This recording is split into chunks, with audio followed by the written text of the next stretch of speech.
Hora. It's the hour, it's a dance, it's a village in Iran, it's a branch of Indian astrology, it's a Sri Lankan tree, it's a Faroese sex worker. It means to tame in Hausa, it means openness in Vietnamese, and now it's a performance and talk series produced by the legendary artist colony Yaddo, continuing Yaddo's mission to support diverse artists of all disciplines and welcome all into its orbit. I'm James Hanahan, author and artist, and it is my great pleasure to entice you into Hora. And now, Ringmaster Kat Rodriguez will begin the festivities. Hi, I am Kat Rodriguez, your hostesses for Hora by Yaddo. I'm so excited to have you today for our first little epi here, and we have two very distinguished guests before us today. The first is Victor Casares. Victor and I met when we were children alongside Justin Timberlake and Britney Spears on that one mouse show. Victor, say hello. I really thought I'd been invited to Yo Gabba Gabba, so it's like why I was like wearing this. I mean, there's gonna be a lot of Gabba Gabba, if you know what I mean. I don't actually.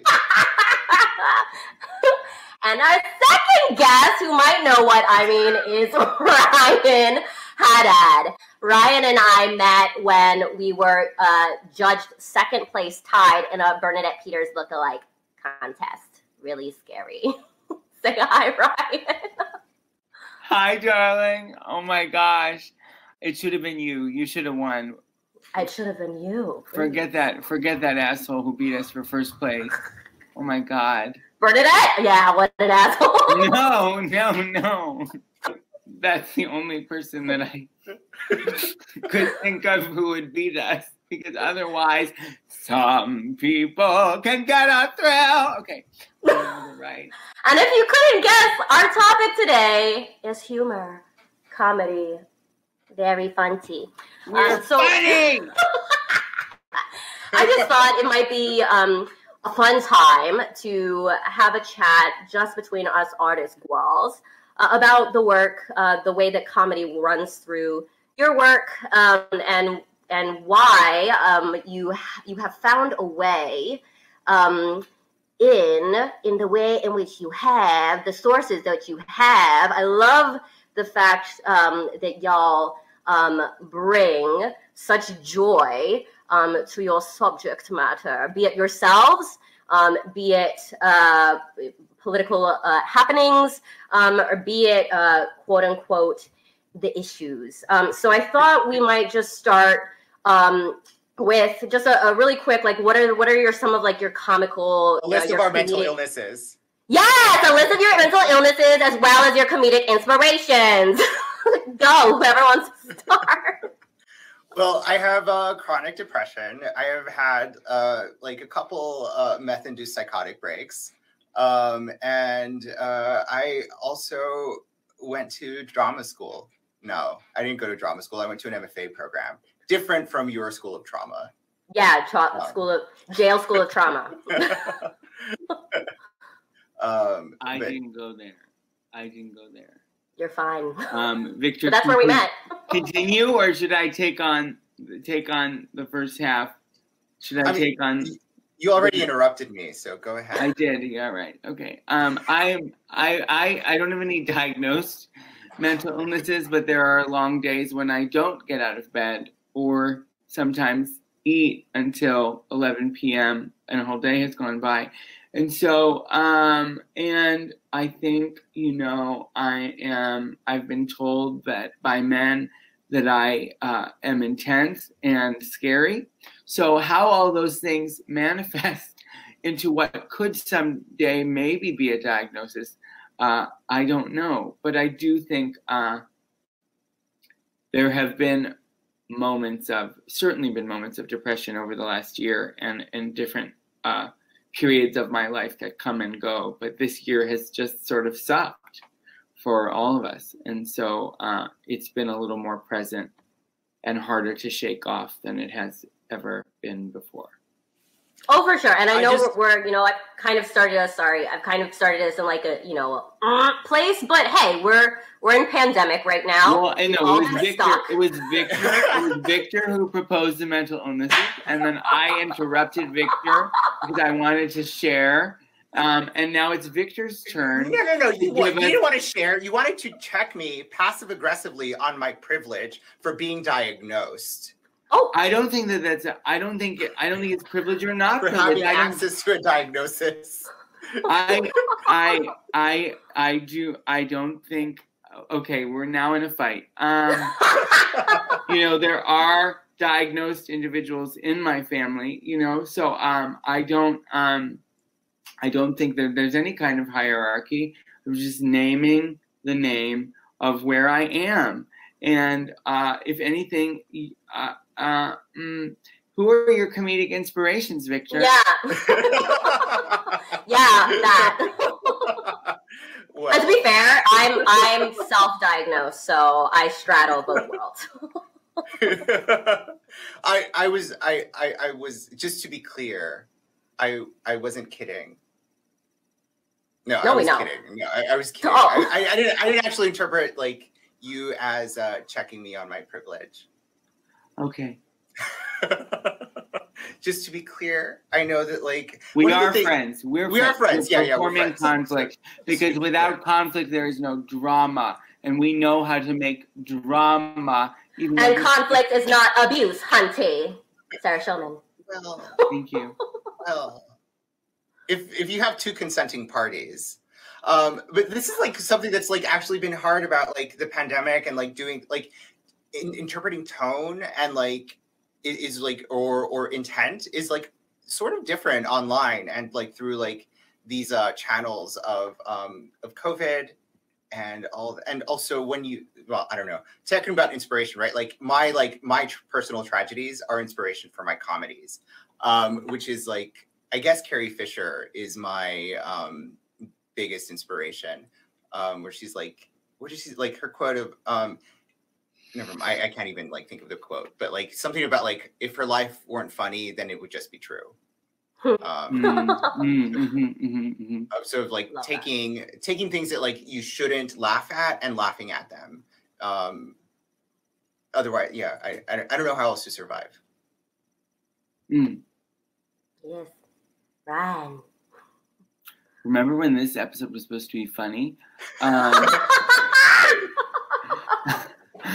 Hold on, my earbud's falling out.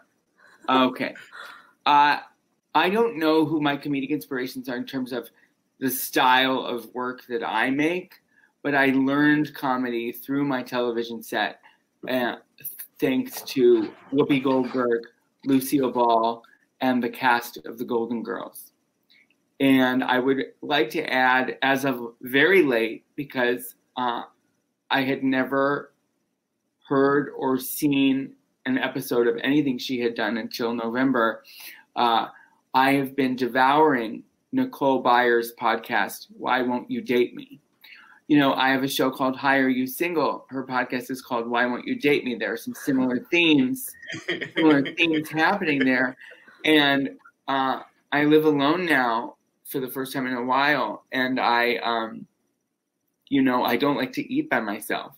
So I just turn on Nicole's podcast, and she makes me laugh out loud in the middle of a bite of asparagus, and also dives into the primary issues of my work, which is sex, love, dating, and relationships, in a serious way, but still makes me cackle every single episode. So I'm really grateful to that's a more contemporary comedic inspiration happening right at that dining table.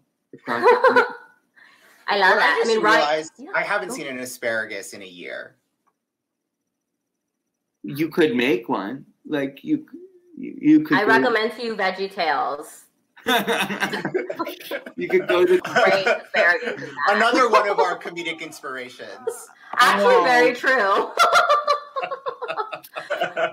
Ryan, you teased your show. I did. Yeah, and so I think it might be a good time to introduce that. But I want to tie it to, as we watch it, because I know the context of the trailer that we're about to see. I want to tie it to something that Victor mentioned earlier, which is the container, right? How things land differently virtually. And I think they also are landing differently when we share space, but within the kind of context of pandemic and quarantine and social distance. So Ryan, can you introduce Hire You Single for us, a trailer that we're going to see that was filmed at Woolly Mammoth, and then we'll go ahead and we'll watch. Yes. Hire You Single is a play about a young guy named Ryan. It might be familiar to you, who is gay and has cerebral palsy and is horny all the time. And in the play, it goes from sort of big, campy, showy comedy into a sort of serious investigation of the gay community and the prejudices within an already marginalized group, including those perpetrated by me or the character of Ryan, whatever you feel like framing it as. But just to say, even though I have cerebral palsy and I face a lot of discrimination, I'm still a gay man. And if I'm making a critique of gay men, I'm not exempt from that critique. And so sometimes when people see excerpts of it, and I'm only doing this monologue because I know that this is a humor-based episode, sometimes when people see early excerpts of it or from the first third of the play, they think I'm a stand-up comedian. It says, and it's like, oh no, honey, oh no, it's gonna get dark. It's gonna get dark, and you're not gonna be able to come back from the dark with a punchline. So I am not a stand-up comedian, but I'm glad I could make you laugh while I wanted to. Here we go. Roll. Roll clip. Roll.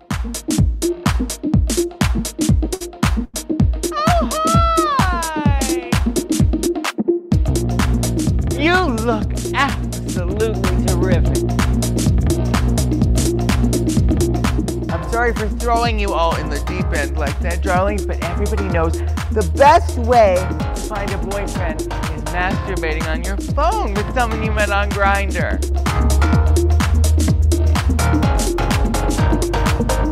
Hi. Are you single?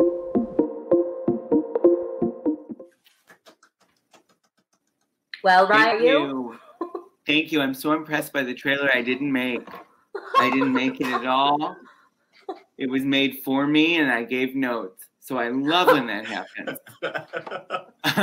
All those alcohol bottles in the set, do they get used? No. The only liquid that is that gets drinked is Spilled, spurted? Is a margarita glass that is sitting on the bar table. I really watched hoping that it was a real margarita for you.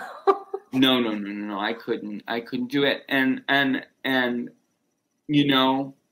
I'm writing other plays that are not Hire You Single, other solo plays and other plays that aren't solo plays, though I think solo plays are plays.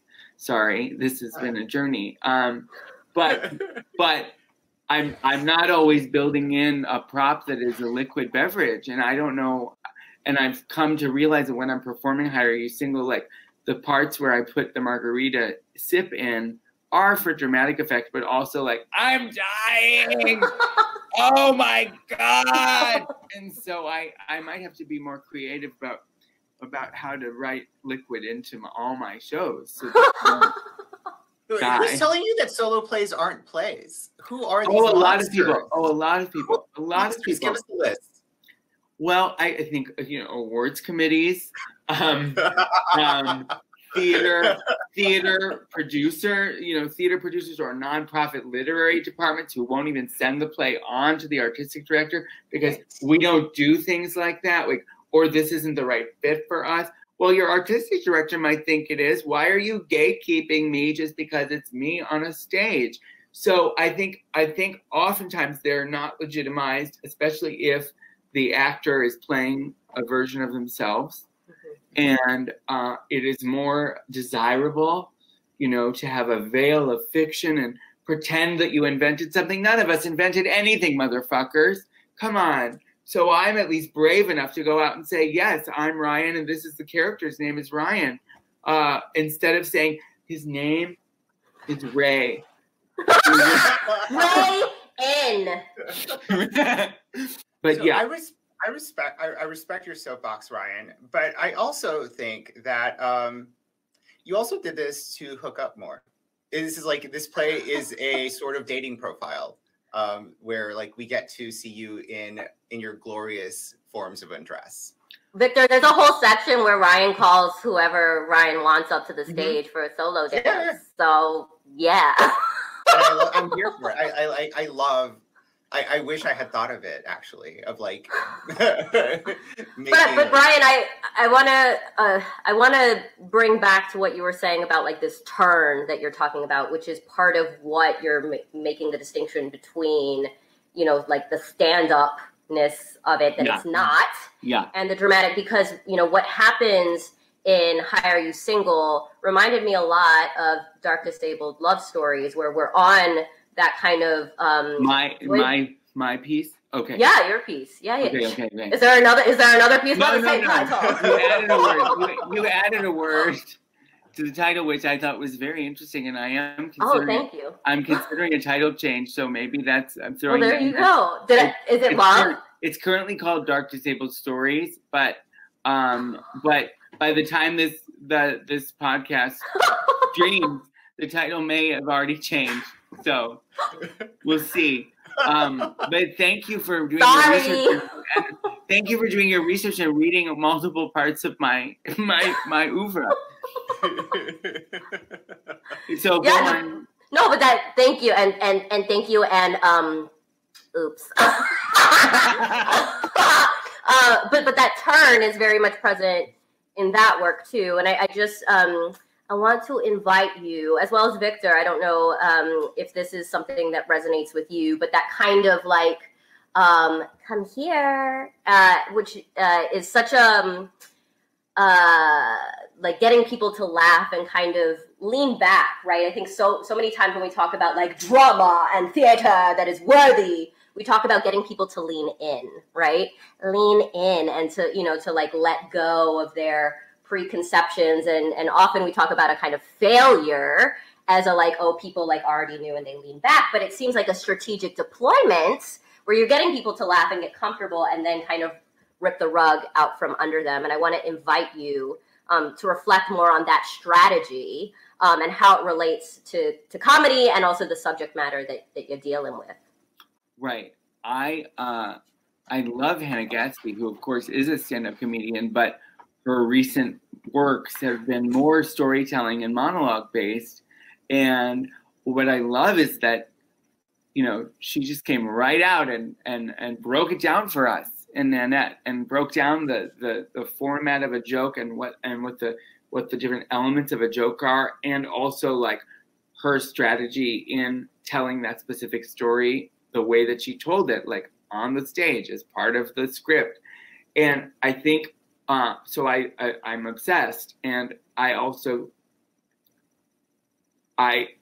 she like verbalized something that I have never been able to, but that I've always sort of done in my process, which was that it's complete manipulation. I'm manipulating the audience to feel what I want them to feel when I want them to feel it. And I guess all writers have done that, but it's because I'm also performing the work.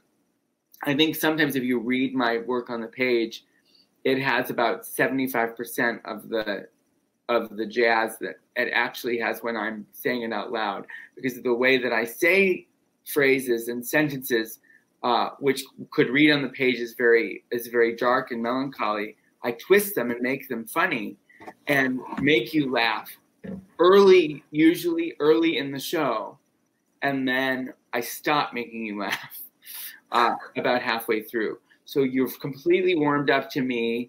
We're best of friends. You've fallen for me as a charming sort of host of the evening. And then it's like, all right, kids, all this that I'm talking about applies to you. and it applies to me. And let's dig in and see why we're all really fucked up and why we treat each other like pieces of garbage. And if I started that way, they would check out immediately and they would not be interested in anything I had to say because they would feel attacked. But making the, and that's also why, part of why I think the self-critique that I often do in my work is important, because I don't want you to feel attacked by yourself. Like, it's all of us in the room are guilty of treating other people like garbage, and here are the ways in which we should be better about that. And they won't listen, and they won't digest it, and they won't feel what they're supposed to emotionally feel if they're on the defensive for the entire hour. I love attacking people. But I also believe, like, I don't believe in disclosure. I think disclosure is a neoliberal practice. So like tricking people is like something that I love also to do. But like for me, like it just depends on the project, on like what I'm trying to do. But I think an initial affront is for me an effective tool in which like later then I like maybe like tease out my own hypocrisies later. But like I think maybe like my impulse to be an affront at the beginning is because that's how I feel I am and like how I'm received by the world. Especially like when I like enter these like super non-white, super straight spaces, even within like the Latinx community, even within like the queer community. Like I feel, I don't know, like it's weird to say marginalized because, but I don't get to see a lot, but like I don't see a lot of like queer pause, former meth addicts out there, like one, speaking about their experience, or two, writing about these subjects, right? And like writing from them from a place of like not tragedy, right? Like my life is not a tragedy. I've like survived. Even that word is so weird too, saying survive. Even though Thrived. You're thriving. You love it. I love a thrust. I mean, thrive. No, both. I thrust and I thrive. And so I'm just trying to think, like, I think parody too. I like taking things that people hold sacred, that people like worship, and then like shitting on them or like making them out to be clowns, which like is also how I feel. But I think it's necessary to like really help people, I don't know, not see themselves from the get-go. Like I like getting people angry. I like getting people to feel something that is not community.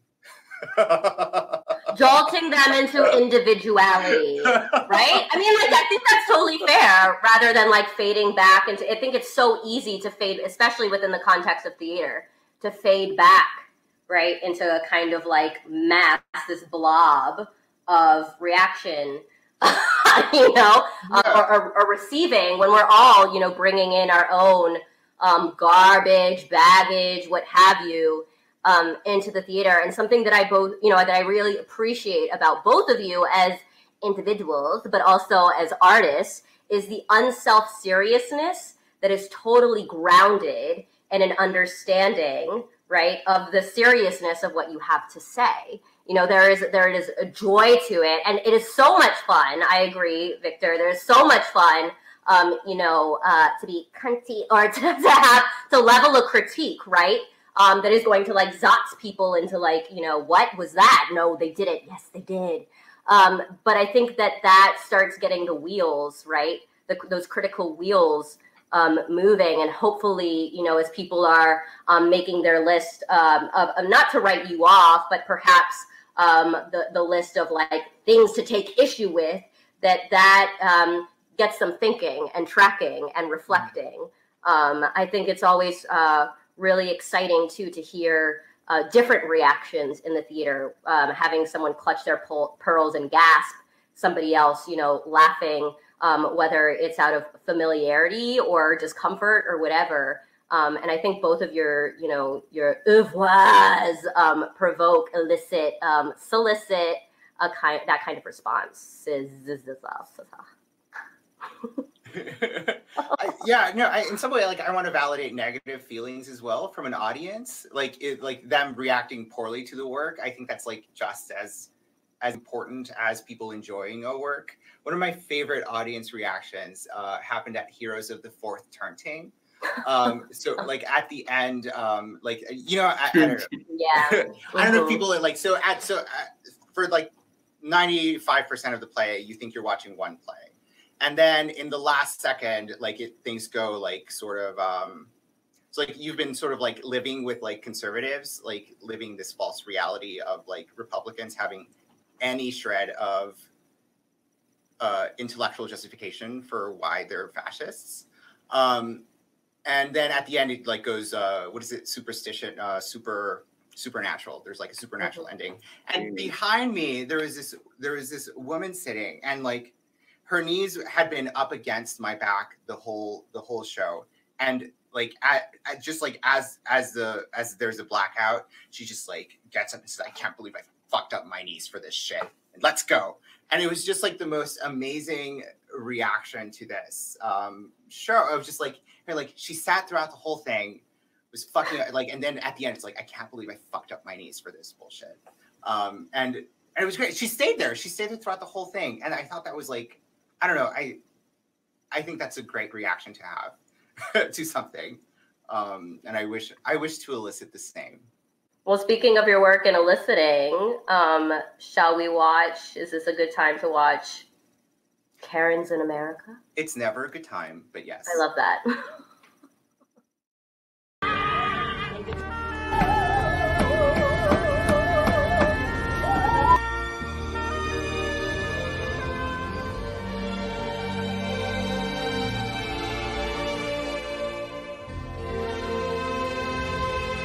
Finish college? Did you finish college? Did you finish college? You would have to deliver to somebody, man. Well, you're not, you didn't get the food. I don't want you. I don't want you. Well, not bad, but you like a great person.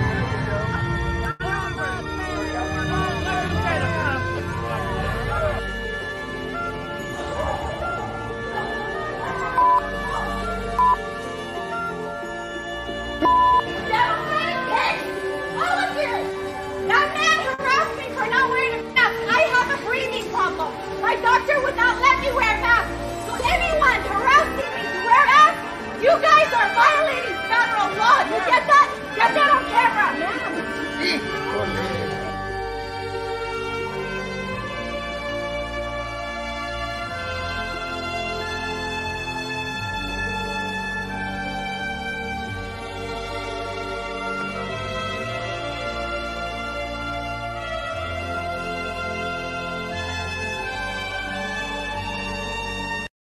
No te voy a mentir, pide lo que sea, te lo voy a conseguir. Llama no te voy a mentir, que tú quieras hacerte, que yo rompo. Dime lo que quieres que yo pide lo que sea, te lo voy a conseguir.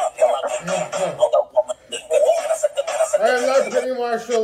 Let me repeat. I am not currently, nor have I been Penny Marshall, and it is statistically improbable that I will become Penny Marshall in the future. If you're still here seeking my financial advice, because I said I was Penny Marshall, you have not been told that I am not Penny Marshall, even though I said I was.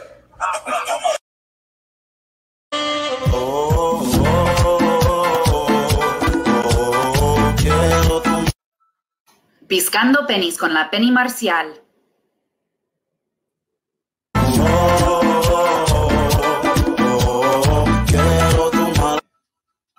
El capítulo de hoy, deslizando escamas.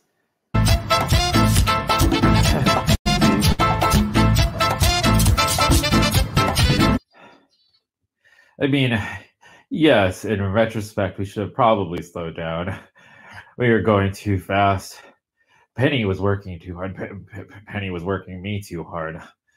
And then there was that whole time that our human rights got kidnapped, held for ransom, and then treated as a PR problem. But I'm getting ahead of my quibby self.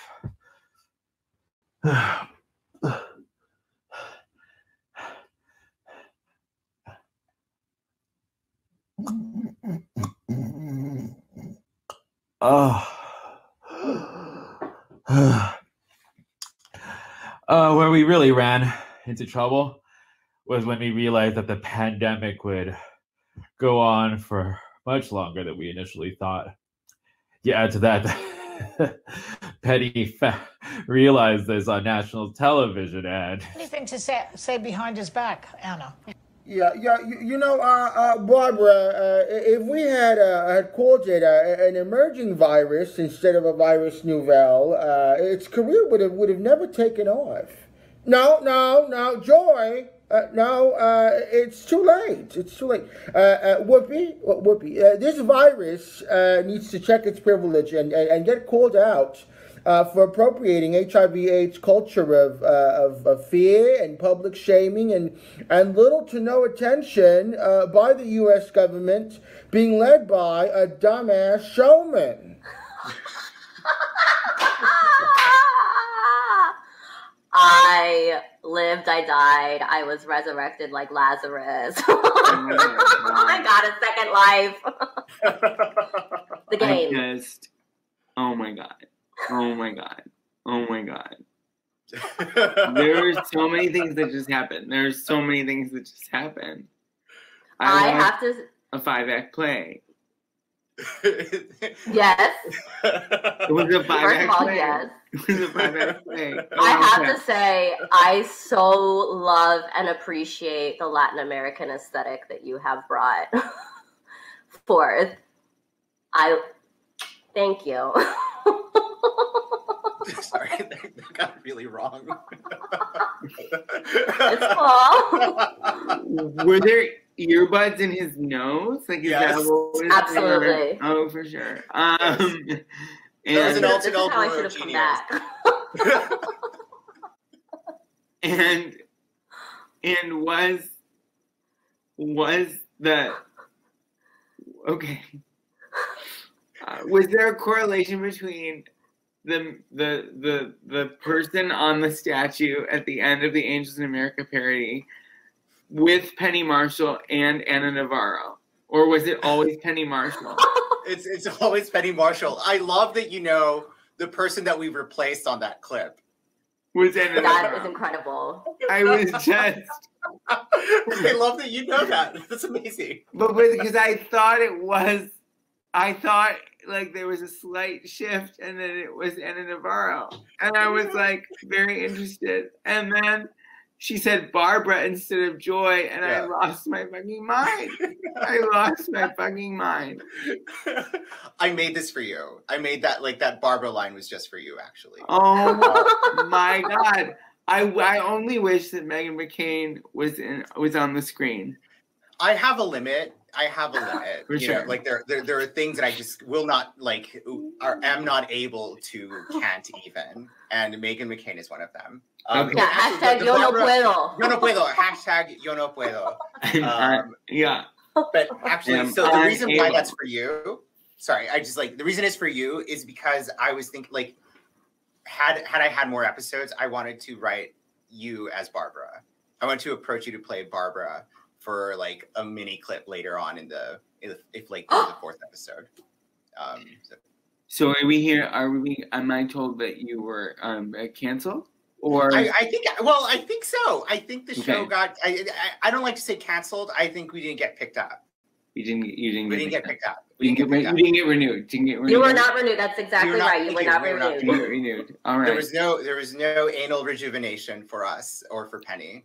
Well, I'll be part of any and all View parodies, particularly if they're from the Rosie years. Because I know that Rosie and Penny were dear friends. Dear friends. Mm-hmm. Or at least Rosie says so. I don't know what Penny's point of view was.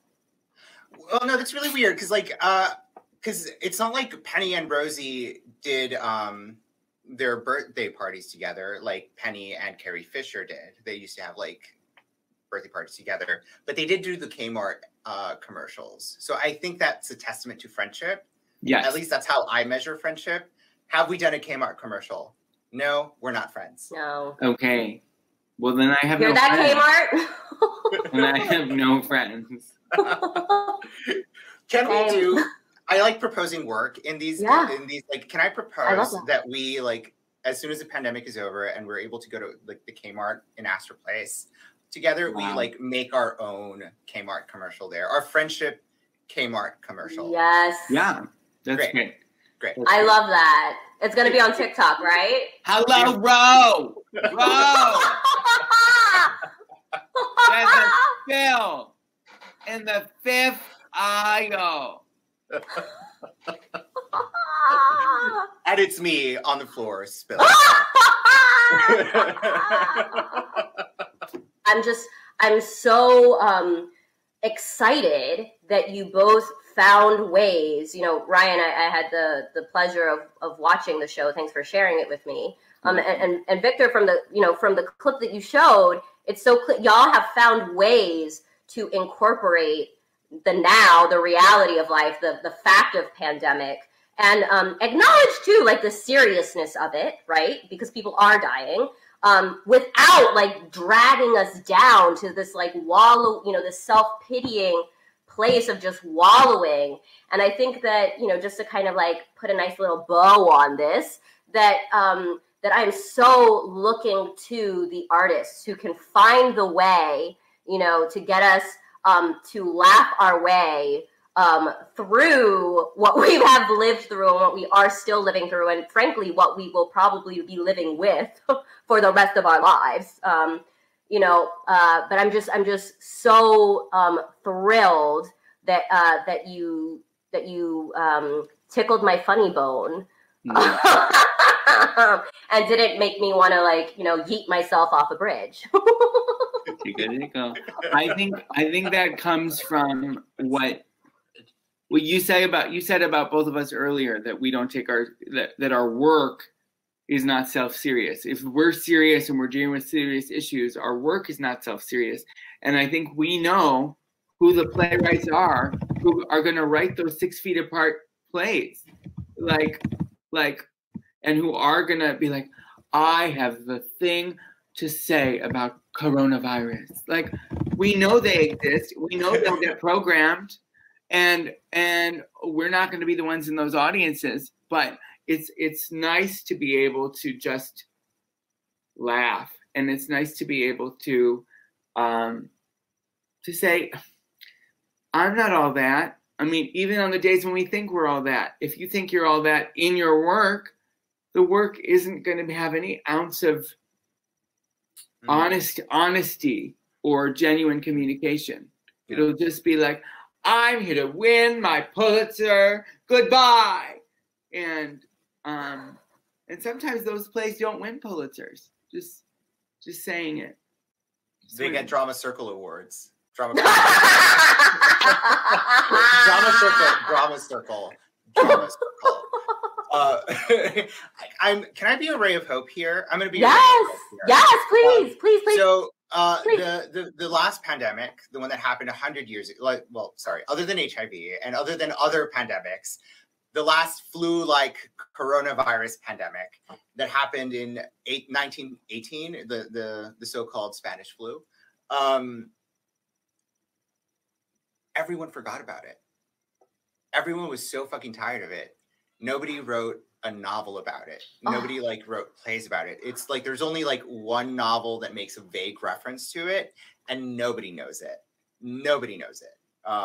So I hope that that's where we end up. That we all just want to because sociopolitical necessary change apart. The actual this of being separated from each other. I don't need to explore that again. I don't. No. I lived it. I just want to put my tongue in someone's mouth, that's like the complete antithesis of the pandemic. Yeah. I agree. I can't wait to do that on a stage. And in a bar and in a boudoir. Okay. Absolutely. I mean, so to kind of round us out here, I've heard tell that we are expecting a kind of renaissance or a kind of golden age of depravity after all this, that people are just going to go ham because they haven't been able to. And so I want to know what you are most looking forward to doing post-pandemic when it's safe, what you have missed or haven't done yet that you are just itching to do after Rona makes her exit. I'm looking forward to being in the live audience of Ryan's show. Hi, are you single? Oh, stop it. I look forward, again, I'm going to say, I look forward to at least getting another audition appointment for Victor's off-Broadway smash that will be coming post-pandemic. And if I get passed over for the role by a celebrity, I'll hate them forever, but I will be there in the front row with lasers coming out of my eyes. It's a brilliant play, and whoever is in it, I'm excited for you all to see that work and the many more works that are going to come out of Victor E. Cazares. Yay! And I'm looking forward. Oh, sorry. Sorry, go ahead, and then I'll. I was like, I would hate me if I make you audition for anything in the future. Honestly, American televisions or anything else. Kind of you. Offer only. Offer only. Kind of you. Kind of you. But there have been other. There, I am far from that offer only place, and your work. Not to be corny, your work is soulful and substantive and gorgeous enough to merit you and your directors having options. So I would never be above an audition for you, my darling, unless it was the Ryan Headhead story written by Victor E. Cazares. I love that. How wholesome. We're so wholesome here. We're like a Whole30 diet. It's really great. And Kat, what are you looking forward to? Oh, yes, thank you. I'm a couple of things. I'm looking forward to going out and dancing. I miss dancing. I have to tell you, I miss it a lot. Like a lot. And somehow turning all the lights off in my apartment and blasting music by myself is just somehow not the same. And I'm looking forward to Victor. We've never met in the IRLs. For me, you're a 2D. You live in a screen. And Ryan, we've had the great good fortune of having a couple of interactions, but they haven't been that extensive. Although one of them, was I would say substantive, but it wasn't but I'm looking forward to. It was. Yeah, you've already read the sequel to Hire You Single. Mwah, mwah, mwah. Mwah, mwah. Okay. Yes, I as you were saying it, I was wondering. I would love, dramaturg, direct, whatever. Listen, I'm here for you, darling. But I'm looking forward, to getting to know you better. 3D IRL. I'm so excited to be a community that is beyond a chat box. I love you. I love you. I can't wait. I love all of you. Thanks for joining us.